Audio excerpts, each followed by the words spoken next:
तो महाराज मन में सतरंज सोचने लगा कि निश्चित रूप से ये कृष्ण की ही चाल है। मेरे भाई का वध कर दिया और मणि को ले गया। तो महाराज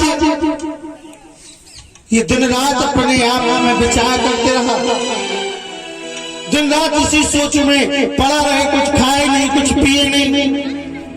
एक दिन क्या हुआ कि महाराज सत्यजित की पत्नी ने उनसे पूछा कि महाराज आप इतने दुखी क्यों रहते हैं, आपके दुख का कारण क्या है? यदि आप मणि के लिए दुखी हो तो जब तक मणि थी सुख कोई बात नहीं, अब जब नहीं है कोई ले गया तो ले जाने दो। आप इतने चिंता तो क्यों हो महाराज, इतनी चिंता क्यों कर रहे हो? सत्यजित बोला कुछ नहीं। बोले जब आपकी मणि चोरी हो गई, अब जब तक सही रही तब तक कोई बात नहीं, अब नहीं है तो चिंता क्यों कर रहे हो? सूर्य भगवान से प्रार्थना करो कि हे महाराज हमारी मणि जल्दी मिल जाए। ये सूर्य भगवान कुछ और कृपा करेंगे। अरे बोले मुझे तो पता है मेरी मणि कहाँ है, पर मैं कह नहीं सकता,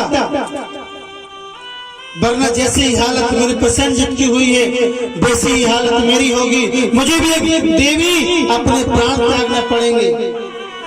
बोले प्राण त्यागना पड़ेंगे? बोले हाँ देवी, यदि मैंने किसी को बता दिया कि मेरी मणि यहाँ है, क्योंकि मुझे पता है कि मेरी मणि कहाँ है।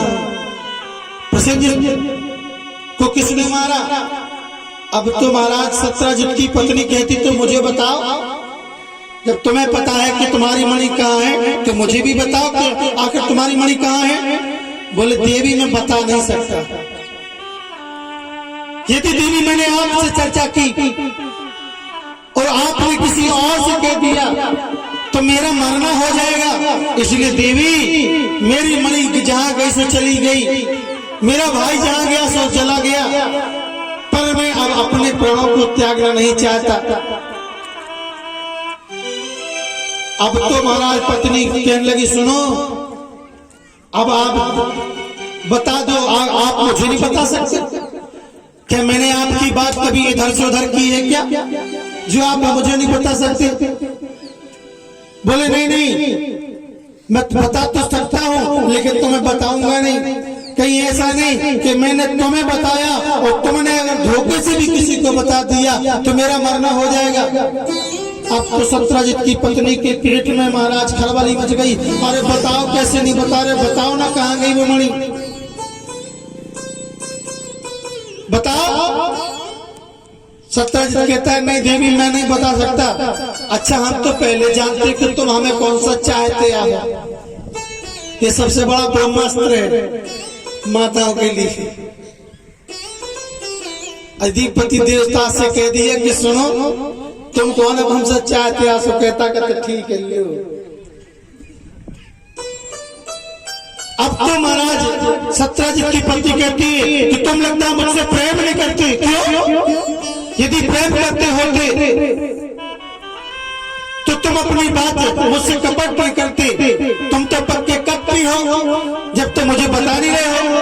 आखिर आप एक ही बात बता दो कि मैंने तुम्हारी इधर से उधर की हो।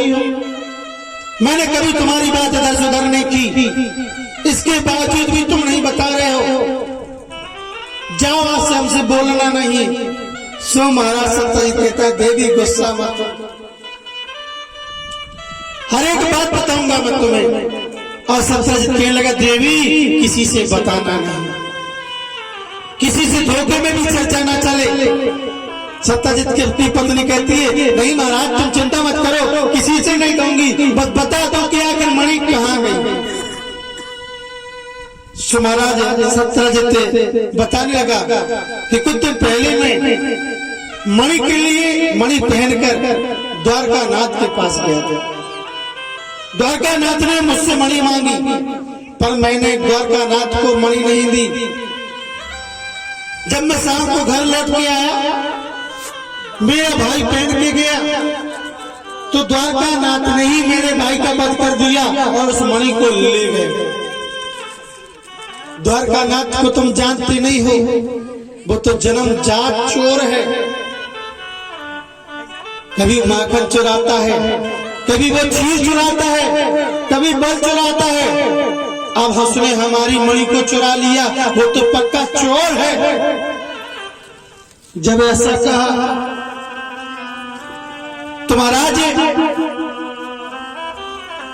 सत्यजीत की पत्नी कहती, तभी तो हम कहें कि द्वारकानाथ का ऐश्वर्य इतना बड़ा क्यों होता जा रहा है। द्वारकानाथ का ऐश्वर्य इसलिए इतना बड़ा होता जा रहा है क्योंकि वो चोर है, लोगों को चोरी कर लेता है।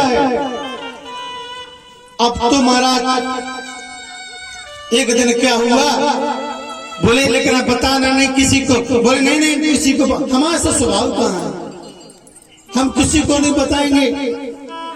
लेकिन एक दिन क्या हुआ, एक दासी महाराज सुबह सुबह आई और झाड़ू लगा रही थी। एक दासी झाड़ू लगा रही थी और झाड़ू लगाते लगाते कृष्ण की प्रशंसा करने लगी। अरे द्वारकानाथ जैसा कौन हो सकता है, कृष्ण जैसा कौन हो सकता है, द्वारकानाथ तो बड़े महान हैं। अब महाराज इसको नहीं रहा गया, सत्यजीत की पत्नी को। बोले किस महान की चर्चा कर रही है तू, तुझे पता नहीं हमारे पास जो मणि थी उस मणि को कोई और नहीं द्वारकानाथ तो चुरा के ले गया। तू बड़ी प्रशंसा कर रही है उनकी। अरे वो अच्छा नहीं, वो तो बहुत बुरा है, पक्का चोरा है। उस दासी ने कहा अच्छा चोर है? बोले हाँ वो तो पक्का चोर है। और तुम